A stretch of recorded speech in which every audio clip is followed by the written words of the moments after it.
Nagdala ko ng gitara, nagdala ko ng pedal. Hindi ko nagamit eh. Bakit?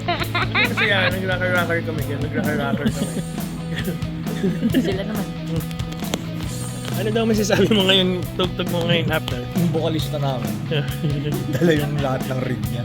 Gitara, siguro mga 20 kilo yung gitara niya. Kasama yung bag.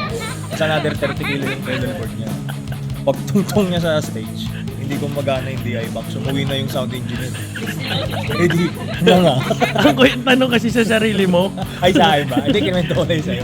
Kasi tatawa ako. Ako kasi, gitara lang din ako. Pero nagamit ko. Oh, ikaw naman, ikaw muna. Ano naman performance level mo ngayong araw na to? Blanco. Sabi ko blanco pa rin ba yun? Hindi ko alam eh. Hindi ako satisfied eh. Ano masasabi mo sa next gig na ikaw? Nag-update ka sa asawa mo? Ticket nyo, binabayaran ko. Hindi ka na nga tumugtog.